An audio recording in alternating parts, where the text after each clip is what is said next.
ಮಂಟಪದಲ್ಲಿ ಇನ್ನೇನು ಹುಡುಗಿಗೆ ತಾಳಿ ಕಟ್ಟಿ ಹೊಸ ಜೀವನಕ್ಕೆ ಕಾಲಿಡೋ ಕಾತುರದಲ್ಲಿದ್ದ ಹುಡುಗನಿಗೆ ಮದುವೆ ಮಂಟಪದಲ್ಲೇ ಆಘಾತ ಎದುರಾಗಿದೆ. ತಾಳಿ ಕಟ್ಟುವ ಶುಭ ವೇಳೆಯಲ್ಲೇ ವಧು ಮದುವೆಯನ್ನ ನಿರಾಕರಿಸಿ ಮಂಟಪದಿಂದ ಹೊರ ನಡೆದಿದ್ದಾಳೆ. ಚಿಕ್ಕಮಗಳೂರಿನ ಶೃಂಗೇರಿ ಪಟ್ಟಣದ ಈಡಿಗ ಸಮುದಾಯ ಭವನದಲ್ಲಿ ನಡೀತಾ ಇದ್ದ ಮದುವೆ ಮುರಿದು ಬಿದ್ದಿದೆ. 41 ವರ್ಷದ ದೀಕ್ಷಿತ್ ಹೆಗ್ಡೆಗೆ 29 ವರ್ಷದ ಸುಷ್ಮಾ ಜೊತೆ ಮದುವೆ ಫಿಕ್ಸ್ ಆಗಿತ್ತು. ಹುಡುಗ ಪೂರ್ವಪರ ವಿಚಾರಿಸಿದಾಗ ಮದುವೆ ಆಗ್ಲಿ ಆಮೇಲೆ ಹೇಳ್ತೇನೆ ಅಂತಿದ್ದ. ಈ ನಡುವೆ ತಾಳಿ ಕಟ್ಟಲು ಕ್ಷಣಗಣನೆ ಶುರುವಾಗ್ತಿದ್ದಂತೆ ಹುಡುಗನ ಬಗ್ಗೆ ಹುಡುಗಿಗೆ ಅಪರಿಚಿತರಿಂದ 5 ಪುಟಗಳ ದೂರು ಬರೆದಿರೋ ಪತ್ರ ಸಿಕ್ಕಿದ್ಯಂತೆ. ಅದನ್ನ ನೋಡಿ ಹುಡುಗಿ ತನಗೆ ಹುಡುಗ ವಯಸ್ಸಿನ ಬಗ್ಗೆ ಸುಳ್ಳು ಹೇಳಿದ್ದಾನೆ, ತನ್ನ ಮೇಲಿನ ಪೊಲೀಸ್ ಕೇಸ್ ಮುಚ್ಚಿಟ್ಟು ಮದುವೆ ಆಗಲು ಬಂದಿದ್ದಾನೆ ಅಂತ ಆರೋಪಿಸಿದ್ದಾಳೆ. ಅಷ್ಟೇ ಅಲ್ಲದೆ ಹುಡುಗನ ತಾಯಿಗೆ ಆರೋಗ್ಯ ಸರಿಯಿಲ್ಲ, ಎಲ್ಲವನ್ನ ಮುಚ್ಚಿಟ್ಟು ಮದುವೆಗೆ ಮುಂದಾಗಿದ್ದಾನೆ ಅಂತ ಆರೋಪಿಸಿ ಮದುವೆ ಬೇಡ ಅಂತ ಯುವತಿ ಮಂಟಪದಿಂದ ಹೊರ ನಡೆದಿದ್ದಾಳೆ. ಇನ್ನು ವಧುವಿಗೆ ಇದು 2ನೇ ಮದುವೆಯಾಗಿದ್ದು 9 ವರ್ಷದ ಮಗನೂ ಇದ್ದಾನೆ. ಇತ್ತ ಮಂಟಪದಲ್ಲಿ ಹೈಡ್ರಾಮಾ ನಡೀತಿದ್ದಾಗ ಸ್ಥಳಕ್ಕೆ ಸಿಡಿಪಿಒ ಹಾಗೂ ಪೊಲೀಸರು ಭೇಟಿ ನೀಡಿ ಮನ ಒಲಿಸಿದ್ರು. ಯುವತಿ ಕೇಳದೆ ಹೊರಟು ಹೋಗಿದ್ದಾಳೆ. ಶೃಂಗೇರಿ ಪೊಲೀಸ್ ಠಾಣಾ ವ್ಯಾಪ್ತಿಯಲ್ಲಿ ಪ್ರಕರಣ ಬೆಳಕಿಗೆ ಬಂದಿದೆ.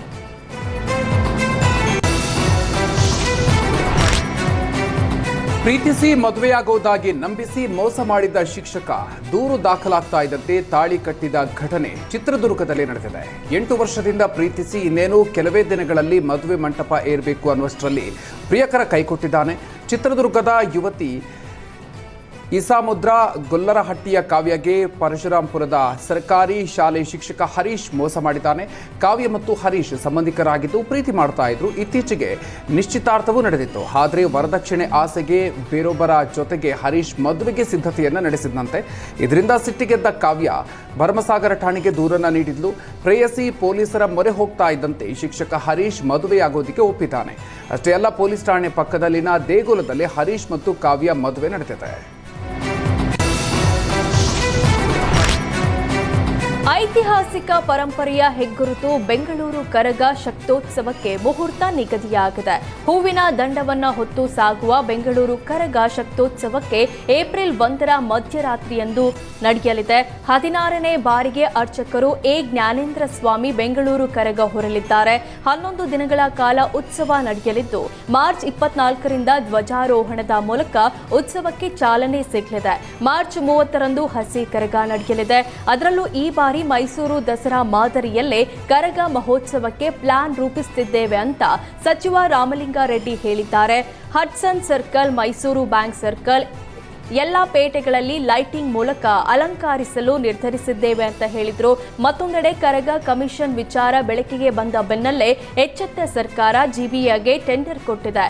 ಅವರೇ ಟೆಂಡರ್ ಕರೆದು ಕೆಲಸ ವಿಂಗಡಣೆ ಮಾಡ್ತಾರೆ ಅಂತ ಜಿಬಿಎ ಹೆಗಲಿಗೆ ಹೊಣೆಯನ್ನ ನೀಡಿದ್ದಾರೆ.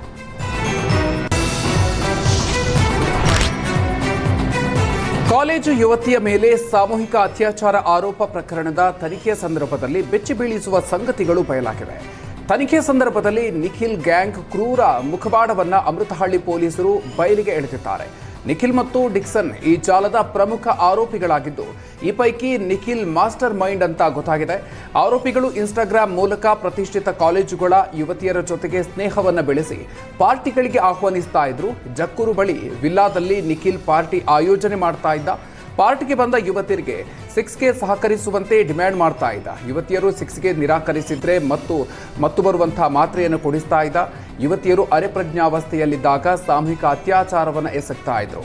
ಹಲವು ಯುವತಿಯರ ಮೇಲೆ ನಿಖಿಲ್ ಗ್ಯಾಂಗ್ ಅತ್ಯಾಚಾರ ಎಸಗಿದ್ದು ನೀಚ ಕೃತ್ಯ ಇದೀಗ ಬಯಲಾಗಿದೆ. ಅತ್ಯಾಚಾರ ಬಗ್ಗೆ ಮರ್ಯಾದೆಗೆ ಹೆದರಿ ಯುವತಿಯರು ದೂರು ನೀಡದ ಕಾರಣ ಈ ಕೃತ್ಯವನ್ನ ಪಾಪಿಗಳು ಮುಂದುವರೆಸಿದ್ರು. ಸುಮಾರು 19 ಯುವತಿಯರು ದೌರ್ಜನ್ಯ ವಿಚಾರವಾಗಿ ಪೊಲೀಸರಿಗೆ ಮಾಹಿತಿ ಕೊಟ್ಟಿದ್ದಾರೆ. ಸದ್ಯ ಭಯಾನಕ ಜಾಲವನ್ನು ಅಮೃತಹಳ್ಳಿ ಪೊಲೀಸರು ಬಂಧಿಸಿದ್ದು ತನಿಖೆಯನ್ನು ಮುಂದುವರೆಸಿದ್ದಾರೆ. ಧಾರವಾಡದಲ್ಲಿ ಉದ್ಯೋಗಾಕಾಂಕ್ಷಿಗಳ ಬೃಹತ್ ಹೋರಾಟದ ಬೆನ್ನಲ್ಲೇ ಸರ್ಕಾರ ಎಚ್ಚೆತ್ತು ನಿನ್ನೆ ಕ್ಯಾಬಿನೆಟ್ನಲ್ಲಿ 56,000 ಖಾಲಿ ಹುದ್ದೆ ಭರ್ತಿ ಮಾಡಲು ಚಿಂತನೆ ನಡೆಸಿದೆ. ಆದರೆ 2.8 ಲಕ್ಷ ಹುದ್ದೆಗಳು ಖಾಲಿ ಇದ್ದು ಒಂದೇ ಬಾರಿ ಯಾಕೆ ನೇಮಕ ಮಾಡ್ತಾ ಇಲ್ಲ ಅನ್ನೋ ಪ್ರಶ್ನೆಗಳು ಎದ್ದಿವೆ. ಇದಕ್ಕೆ ಪ್ರತಿಕ್ರಿಯಿಸಿದ ಡಿಸಿಎಂ ಡಿಕೆ ಶಿವಕುಮಾರ್, ಒಂದೇ ಬಾರಿ ನೇಮಕಾತಿ ಮಾಡಿದ್ರೆ ಎಲ್ಲರಿಗೂ ಅವಕಾಶ ಸಿಗಲ್ಲ, ಆ ದೃಷ್ಟಿಯಿಂದ 2 ರಿಂದ 3 ಹಂತದಲ್ಲಿ ಮಾಡ್ತಿದ್ದೇವೆ. ಈಗ 56,000 ಖಾಲಿ ಹುದ್ದೆ ಭರ್ತಿ ಮಾಡುವ ಬಗ್ಗೆ ಕ್ಯಾಬಿನೆಟ್ನಲ್ಲಿ ಕ್ಲಿಯರ್ ಮಾಡಿದ್ದೇವೆ. ಇನ್ನು ಸ್ವಲ್ಪ ದಿನಕ್ಕೆ 2ನೇ ಬಾರಿ ಕರಿತೇವೆ. ಮೀಸಲಾತಿ ದೃಷ್ಟಿಯಿಂದ ತಡ ಆಗಬಾರದು ಅಂತ 2026ರ ಕೋರ್ಟ್ ಆದೇಶದ ಮೇರೆಗೆ ನೇಮಕಾತಿ ಮಾಡ್ತಿದ್ದೇವೆ ಅಂತ ಡಿಕೆ ಶಿವಕುಮಾರ್ ಹೇಳಿದರು.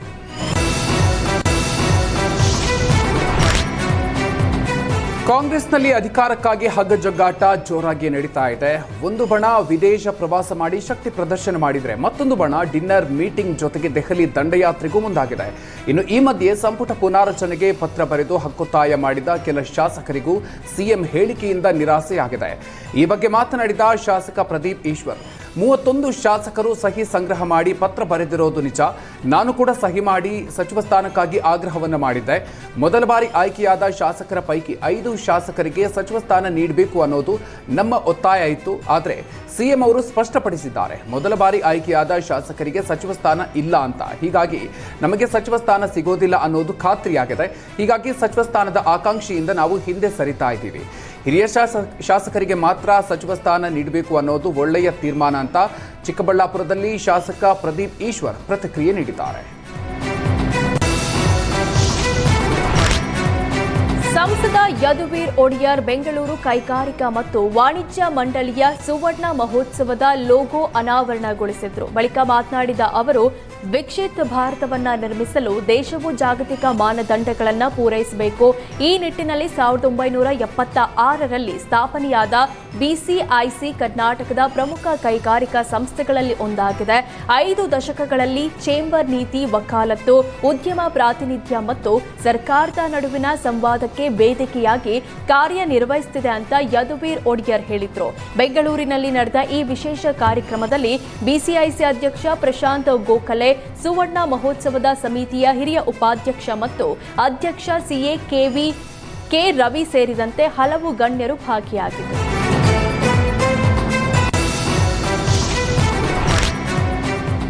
ಚಿಕ್ಕಬಳ್ಳಾಪುರ ಜಿಲ್ಲೆ ಬಾಗೇಪಲ್ಲಿ ಶಾಸಕ ಸುಬ್ಬಾರೆಡ್ಡಿ ಅನರ್ಹತೆ ಆದೇಶಕ್ಕೆ ಸುಪ್ರೀಂ ಕೋರ್ಟ್ ತಡೆ ನೀಡಿದೆ. ಫೆಬ್ರವರಿ 16ರಂದು ಶಾಸಕ ಸ್ಥಾನದಿಂದ ಸುಬ್ಬಾರೆಡ್ಡಿ ಅವರನ್ನು ಹೈಕೋರ್ಟ್ ಅನರ್ಹಗೊಳಿಸಿತ್ತು. ಚುನಾವಣಾ ಅಫಿಡವಿಟ್ನಲ್ಲಿ ತಪ್ಪು ಮಾಹಿತಿಯನ್ನು ನೀಡಿದ್ದಕ್ಕೆ ಸುಬ್ಬಾರೆಡ್ಡಿ ಶಾಸಕತ್ವವನ್ನು ಅನರ್ಹಗೊಳಿಸಿತ್ತು ಹೈಕೋರ್ಟ್. ಇದನ್ನು ಪ್ರಶ್ನಿಸಿ ಸುಪ್ರೀಂ ಕೋರ್ಟ್ ಕದ ತಟ್ಟಿದ್ದ ಶಾಸಕ ಸುಬ್ಬಾರೆಡ್ಡಿಗೆ ಬಿಗ್ ರಿಲೀಫ್ ಸಿಕ್ಕಿದೆ. ಹೈಕೋರ್ಟ್ ಆದೇಶಕ್ಕೆ ಸುಪ್ರೀಂ ಕೋರ್ಟ್ ಮುಖ್ಯ ನ್ಯಾಯಮೂರ್ತಿ ಸೂರ್ಯಕಾಂತ್, ನ್ಯಾಯಮೂರ್ತಿ ಚಾಯ್ ಮಲ್ಯ ಒಳಗೊಂಡ ಪೀಠ ತಡೆ ನೀಡಿದೆ. ಜೊತೆಗೆ ಬಿಜೆಪಿ ಪರಾಜಿತ ಅಭ್ಯರ್ಥಿ ಮುನಿರಾಜುಗೆ ಅಫಿಡವಿಟ್ ಸಲ್ಲಿಕೆಗೆ ಸೂಚನೆ ನೀಡಲಾಗಿದೆ. ಮುನಿರಾಜುಗೆ ನೋಟಿಸ್ ನೀಡಿ ವಿಚಾರಣೆಗೆ ಸೆಪ್ಟೆಂಬರ್ಗೆ ಮುಂದೂಡಿಕೆ ಮಾಡಲಾಗಿದೆ. ಸುಪ್ರೀಂ ಆದೇಶದ ಬೆನ್ನಲ್ಲೇ ಮಾತನಾಡಿದ ಶಾಸಕ ಸುಬ್ಬಾರೆಡ್ಡಿ, ಯಾವುದೇ ಷರತ್ತು ಇಲ್ಲದೆ ಸ್ಟೇ ಸಿಕ್ಕಿದೆ. ಸೋತವರು ಈ ರೀತಿ ಬರೋದು ಸರಿಯಲ್ಲ ಅಂತ ಕೋರ್ಟ್ ಹೇಳಿದೆ. ನಾನು ತಪ್ಪು ಮಾಡಿಲ್ಲ, ಯಾವುದನ್ನು ಮುಚ್ಚಿಟ್ಟಿಲ್ಲ ಅಂತ ಹೇಳಿದ್ದಾರೆ.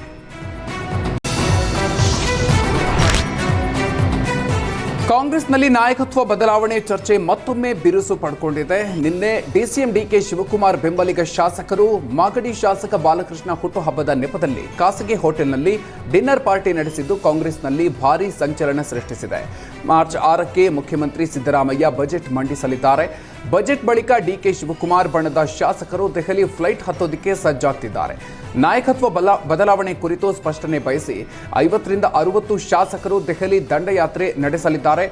ಎಐಸಿಸಿ ಅಧ್ಯಕ್ಷ ಮಲ್ಲಿಕಾರ್ಜುನ್ ಖರ್ಗೆ, ರಾಹುಲ್ ಗಾಂಧಿ ಭೇಟಿಯಾಗಿ ಅಧಿಕಾರ ಹಸ್ತಾಂತರಕ್ಕೆ ಒತ್ತಡ ಹೇರುವ ತಂತ್ರಕ್ಕೆ ಮುಂದಾಗಿದ್ದಾರೆ. ಈ ಬಗ್ಗೆ ಪ್ರತಿಕ್ರಿಯಿಸಿದ ಶಾಸಕ ಕದಲೂರು ಉದಯ್, ಬಜೆಟ್ ಅಧಿವೇಶನದ ಬಳಿಕ 50ರಿಂದ 60 ಶಾಸಕರು ದೆಹಲಿಗೆ ಹೋಗ್ತೀವಿ.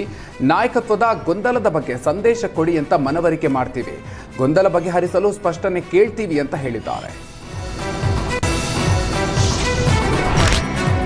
ಕಾಂಗ್ರೆಸ್ ಅಧಿಕಾರ ಸಂಘರ್ಷ ಸೆಮಿಫೈನಲ್ ಹಂತಕ್ಕೆ ತಲುಪ್ತಾ ಅನ್ನೋ ಚರ್ಚೆ ಮಧ್ಯೆ ಡಿಸಿಎಂ ಡಿಕೆ ಶಿವಕುಮಾರ್ ನನ್ನ ಪರವಾಗಿ ಯಾರೂ ದೆಹಲಿಗೆ ಹೋಗಬೇಡಿ ಅಂತ ಅಚ್ಚರಿ ಹೇಳಿಕೆ ಕೊಟ್ಟಿದ್ದಾರೆ. ನಾನು ಮನವಿ ಮಾಡಿಕೊಳ್ತೇನೆ, ನಿಮ್ಮ ಕೆಲಸಕ್ಕೆ ಬೇಕಾದ್ರೆ ಹೋಗಿ, ನನ್ನ ಪರ ಮಾತಾಡಲು ದೆಹಲಿಗೆ ಹೋಗುವುದು ಬೇಡ ಅಂದಿದ್ದಾರೆ. ಅಲ್ಲದೆ ನಿನ್ನೆ ಶಾಸಕರು ನಡೆಸಿದ ಡಿನ್ನರ್ ಮೀಟ್ ಬಗ್ಗೆಯೂ ಪ್ರತಿಕ್ರಿಯಿಸಿದ ಡಿಸಿಎಂ, ನಿನ್ನೆ ಖಾಸಗಿ ಹೋಟೆಲ್ನಲ್ಲಿ ನಡೆದ ಸಭೆಗೂ ನನಗೂ ಸಂಬಂಧ ಇಲ್ಲ, ನಾನು ಯಾವ ಶಕ್ತಿ ಪ್ರದರ್ಶನವನ್ನು ಮಾಡ್ತಿಲ್ಲ ಅಂದ್ರು.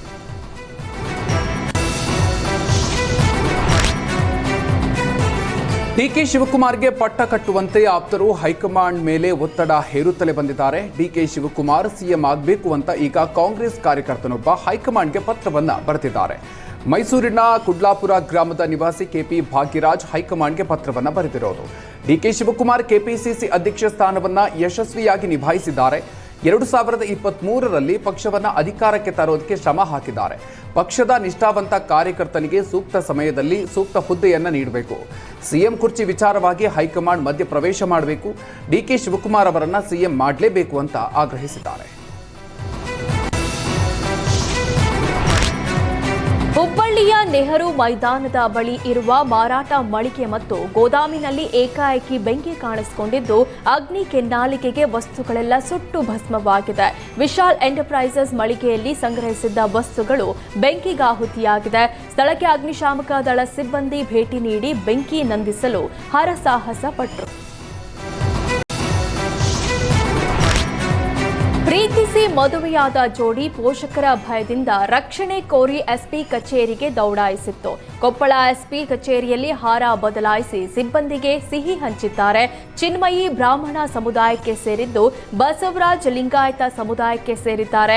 ಹೀಗಾಗಿ ಚಿನ್ಮಯಿ ಕುಟುಂಬದವರು ವಿರೋಧ ಮಾಡೋ ಆತಂಕದಿಂದ ವಕೀಲರೊಂದಿಗೆ ಎಸ್ಪಿ ಕಚೇರಿಗೆ ನವಜೋಡಿ ಬಂದಿದ್ರು. ಮನೆಯವರು ವಿರೋಧ ಮಾಡೋ ಆತಂಕ ಇದೆ, ಹೀಗಾಗಿ ನಮಗೆ ರಕ್ಷಣೆ ಬೇಕು ಅಂತ ಚಿನ್ಮಯಿ ಎಸ್ಪಿ ಬಳಿ ಕೇಳಿಕೊಂಡಿದ್ದಾಳೆ. ಈ ವೇಳೆ ಎಸ್ಪಿ ಭರವಸೆ ನೀಡಿ ನವಜೋಡಿಗೆ ಶುಭ ಹಾರೈಸಿದ್ರು.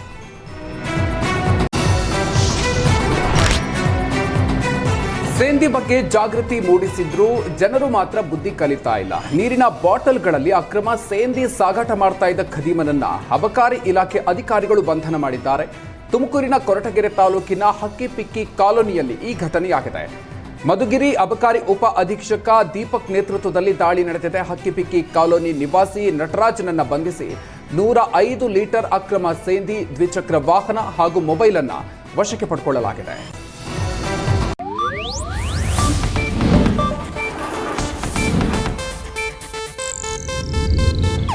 ಇದು ಏಷ್ಯಾನೆಟ್ ನ್ಯೂಸ್ ನೆಟ್ವರ್ಕ್ ಪ್ರಸ್ತುತಿ.